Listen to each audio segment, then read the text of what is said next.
Good afternoon. My name is Dr. David Hastings. I'm a marine geochemist and a paleoceanographer. I'm also a resident of Gainesville, a GRU customer, and a community stakeholder with Sierra Club. Welcome to the Telepress Conference to present results of energy modeling we've done in order to fully understand future energy resources for Gainesville Regional Utilities and how to reduce costs for GRU and their customers.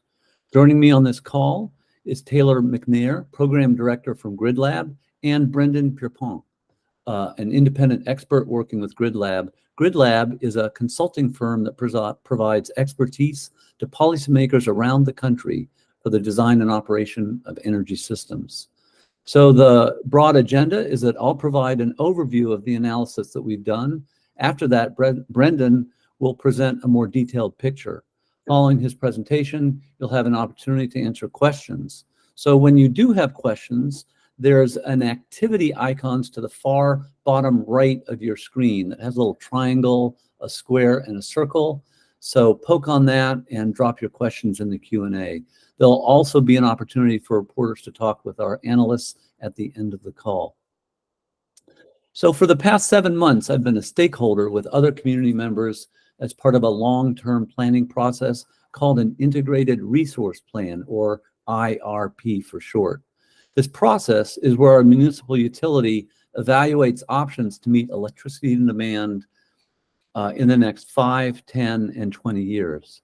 The choices will have a profound effect on the cost of electricity for ratepayers and the financial health of GRU for years to come. I've been engaged with the many options our utility has to choose from and grateful that GRU has involved so many community members in the process. Our utility has an opportunity to invest in low-cost energy resources and tap into unprecedented federal incentives to significantly lower the cost of electricity for you GRU customers. However, GRU's initial analysis points toward continuing to rely on more costly gas rather than pursuing a cheaper path that will provide more benefits to GRU customers. Sierra Club wants to help GRU reduce costs and to be more efficient.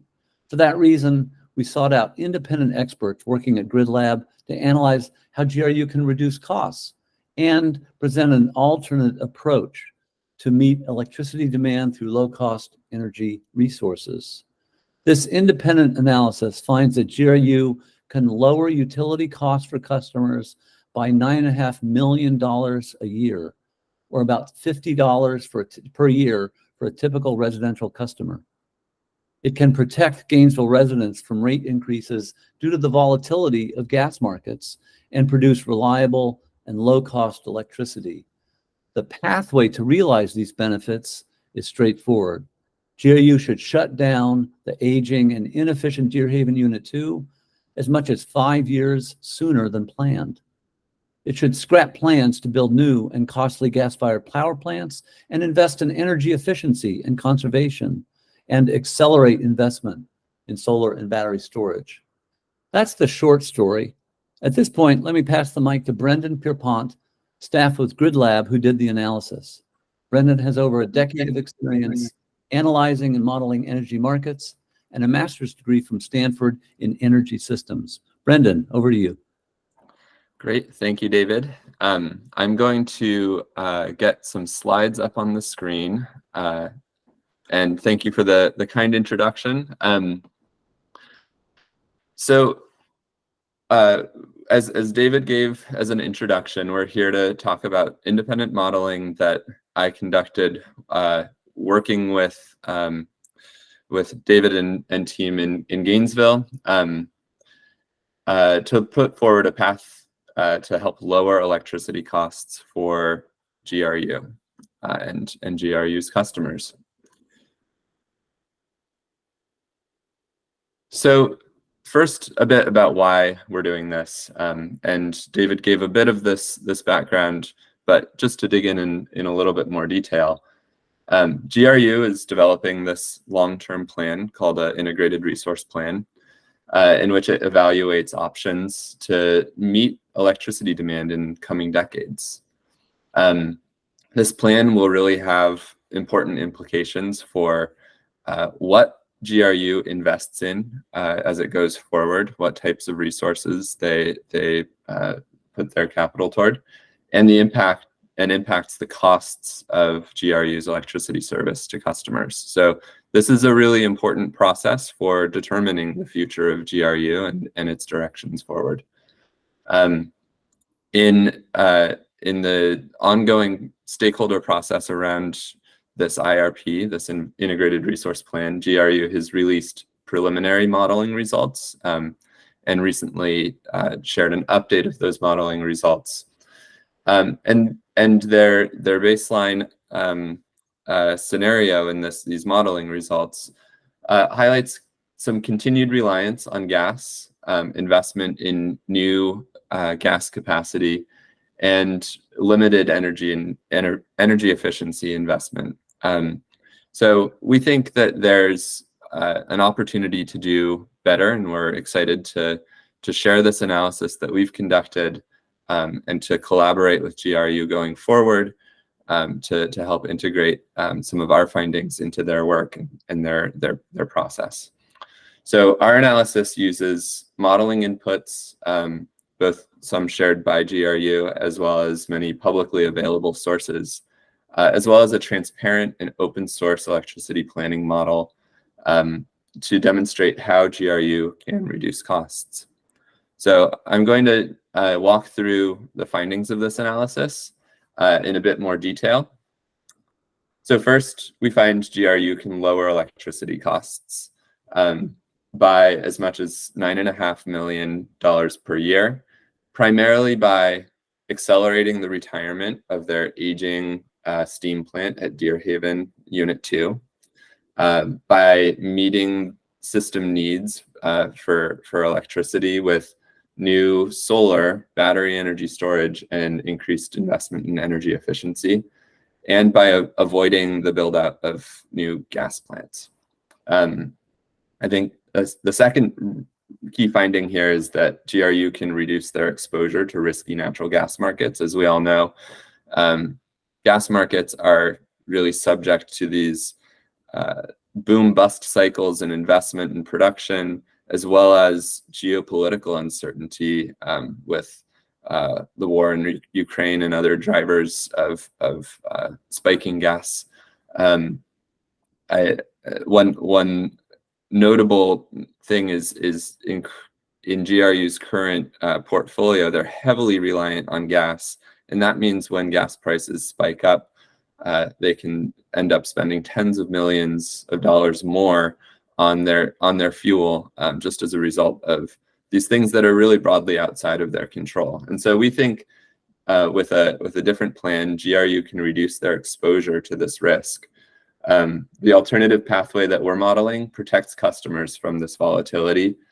Savings grow up to $12 million per year under a higher gas price scenario, and that higher gas price scenario is still modest in terms of the recent volatility that gas markets experienced. These savings can accrue with accelerated action. So if GRU acts as soon as 2026, before the beginning of 2027, to retire Deerhaven Unit 2, there are savings available to customers in this transition plan.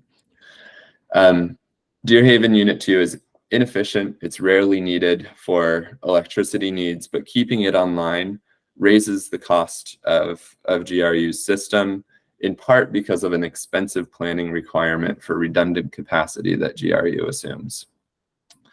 And finally, the low-cost reliability and clean energy resources go together. So energy efficiency, solar, energy storage, battery energy storage technologies are cost-effective and reliable options to meet GRU's needs. So we looked at two main modeling scenarios in our analysis. The first of these is replicating GRU's own baseline scenario that they've put forward in their draft modeling results. And the second is a lower cost plan that reduces reliance on gas and includes additional resource options like expanded energy efficiency. So that GRU baseline, they are planning some additional solar.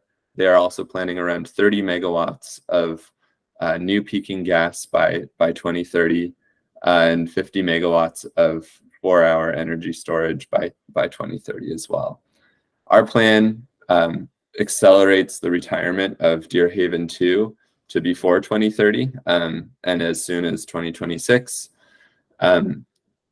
Does not include new gas plants that are locking capital into a long-term asset that, again, as I was saying, has exposure to these volatile fuel prices. And the model is selecting an optimal combination of solar, energy storage, and energy efficiency to help meet the needs of GRU going forward. So as we mentioned before, GRU can save up to $9.5 million per year in this modeling, and this is a summary of some of the characteristics of these two plans, so you can help you compare and contrast the two. Our lower cost plan has lower costs, as we've mentioned. It also emits less carbon dioxide emissions, and so emissions are reduced by nearly 100,000 metric tons per year. Our lower cost plan, rather than assuming no new incremental energy efficiency investment, meets the typical industry average of 1% energy savings per year incremental from energy efficiency programs that other utilities across the country have achieved. Our plan does not build new gas and accelerates solar and energy storage investment beyond what GRU is putting forward in their own plan. So out of this modeling, we've distilled several recommendations for GRU and their integrated resource plan moving forward. The first is to retire Deer Haven Unit 2 as soon as the end of 2026. Importantly, in their current modeling, they're not evaluating retirement of this plan sooner than 2032, and we think that there's a significant opportunity for customers to save money by accelerating that retirement. We also are recommending that GRU increase energy efficiency to match this national average of 1% of incremental energy efficiency savings per year. We think that GRU can at least achieve what other utilities around the country on average are achieving, and there's significant benefits to doing so.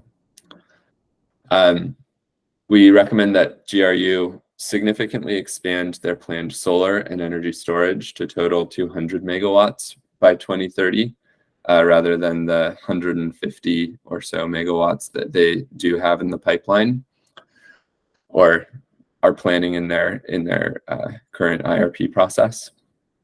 And this would be enough to meet the annual electricity needs of over 50,000 households. We recommend GRU expand their planned battery energy storage capacity beyond what they are planning in their IRP to help support grid reliability needs. Energy storage is a very flexible and increasingly low-cost resource to help utilities support their reliability needs. Nationwide, there's around 14,000 megawatts of energy storage already deployed on the grid, and significant expansions coming to that number. And finally, we recommend that GRU avoid new gas and continue to explore options for firm capacity purchases from neighboring utilities that have excess gas capacity. Because there's really no point in building out all of this, a new long-lived gas plant that will continue GRU's exposure to these volatile gas prices going forward. So with that, that's the end of my presentation here. The slides here are going to be available upon request. And there's quite a bit more detail on the modeling that we did, input assumptions and whatnot in the full slide deck. So thank you. I'll turn it back to David to wrap things up. Great. Thank you very much, Brendan. That was interesting. Let me remind reporters who are here that if you have questions, to slide your mouse over to the icon that says activities. It's a little circle, square, and triangle. In that, you'll see a Q&A where you can drop your questions about this presentation. I think Brendan is happy to answer any of those. I see one that's come up. Brendan, I'll ask you to answer that. You say that this model has been developed by MIT and Princeton, the model you were using. Can you provide some more details, please? Yes, happy to. The model that we used in this analysis is called GenX. It is an open source electricity planning tool that, as David mentioned, was developed by researchers at MIT and Princeton. It's been used as the basis of the analysis in, I think at this point, dozens of peer-reviewed published academic studies, as well as independent experts' studies in white papers and whatnot. It's a relatively new model, but it has gone through a lot of external review and is growing in the number of use cases that it's been used for. Great, thank you. That's good. There's another question. Has this or will this report be shared with GRU staff or the new GRU authority? Has there been any interest from GRU leaders in this report so far? And I think I'll take that question. Yes, we shared the report with GRU staff, with the sustainability manager, as well as other folks.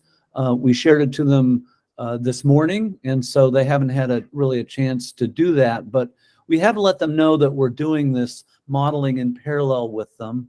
It's coincident with their modeling efforts, and we're looking forward to collaborating with them and working together to have a more effective, more efficient, and more cost-effective utility.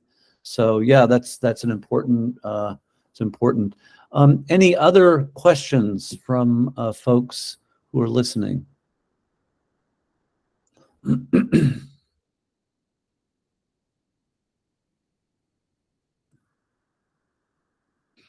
Well, looks like there are no more questions.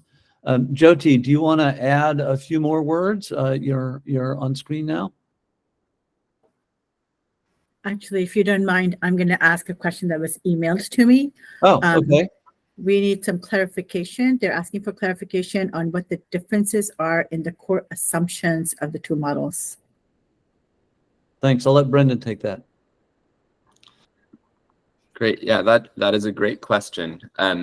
So the way that we approached this modeling was to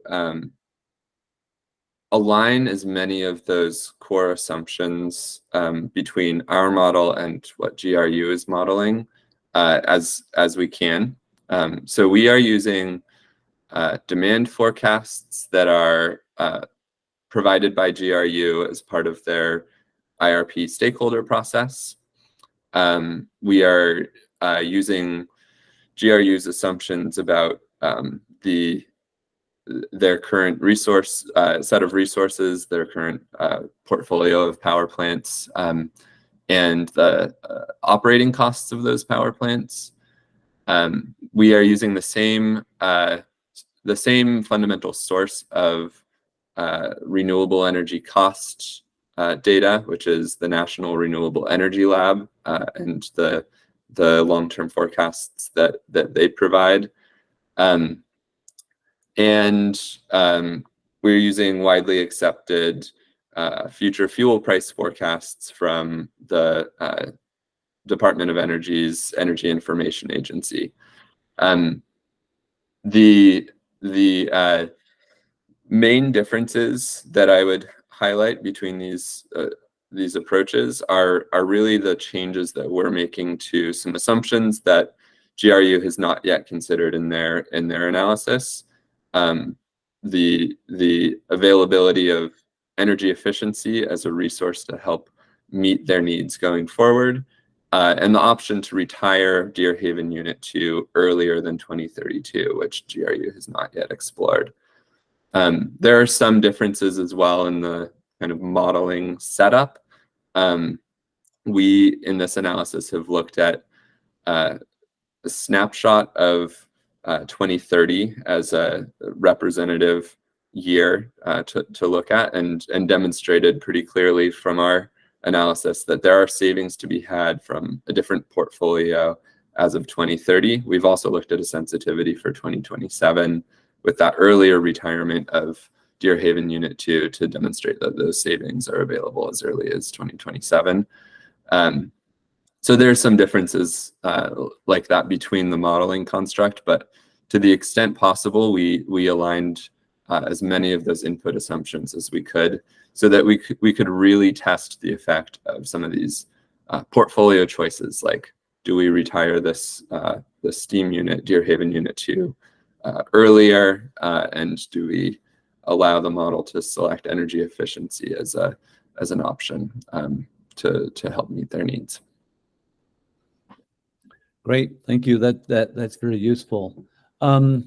Brendan will be available for those who want to. Well, first of all, let me see if there are any other questions in the room. Let me poke on that. Let's see. Here's a question: can GRU still reliably meet electricity demand with an earlier retirement of Deerhaven? And Brendan, I'm going to ask you to answer that. I'm going to repeat it. Can GRU still reliably meet electricity demand with an early retirement of Deerhaven? I assume Unit 2. Thanks. Yes, that is a great question. The answer is yes. So the modeling that we have done ensures that GRU is able to meet their reliability needs. And it does that in a few ways. So one of those is ensuring that the resources that are part of the modeled system are able to meet electricity demand in every hour of the year. So when solar is producing during the day, it's not producing energy at night. And so the combination of solar, energy storage, and other existing resources like Deerhaven Renewables, the biomass plant, and other resources that continue to be on GRU's system. That portfolio is able to meet demand in every hour of the day across the entire year. We modeled this using 2022, which included some extreme weather and extreme winter weather, where demand spiked at times that solar might not be producing as much. And so it's reflecting some of those more extreme situations that GRU would have to solve for. The other way that our modeling reflects GRU's reliability requirement is in what's called a reserve margin, where GRU assumes in their modeling, and we have incorporated this into our modeling as well, that they have to have redundant capacity to back up a failure of another generator if that were to happen. And so that is a very conservative assumption, and more conservative than most utilities planning their systems across the country. But we've taken that at face value in this analysis, and reflected that in our modeling as well. So the way that our system is able to meet reliability needs with early retirement of Deerhaven Unit 2 is largely by building additional capacity of solar, of energy storage, and reducing demand through energy efficiency measures. And the combination of those things is able to meet the reliability requirements defined pretty stringently. Great. That's a complete and good answer. And along with that come considerable cost savings, which I think so interesting to our community. Yeah, that's what's really important. Thank you. I think we're going to close it off so that we get folks back to where they need to go. If reporters have questions, Brendan, would you be willing to provide contact information if folks want to contact you? Or should they go through Ricky? I think they should go through Ricky, and Excellent. that way the nature of the questions can be assigned to the right person to answer them. I agree. So folks on this call should have Ricky's contact info, his email address. Jyoti, if you're able, can you drop it somewhere? Is that possible? You're able to do that? It's ricky.junquera@sierraclub.org. Ricky is ricky.junquera@sierraclub.org. And I'm David Hastings, dwhastings@gmail.com. So, yeah. Thanks so much, all. Really appreciate your attendance. And again, I want to reiterate, we look forward to working with GRU and with the GRU Authority as we move forward in this. This is not a static one-time effort. It's a collaboration and a dynamic relationship as we go through this integrated resource plan. It's a process, and we're looking forward to working to make sure we have a better municipal utility. Thanks so much, all. Have a good afternoon.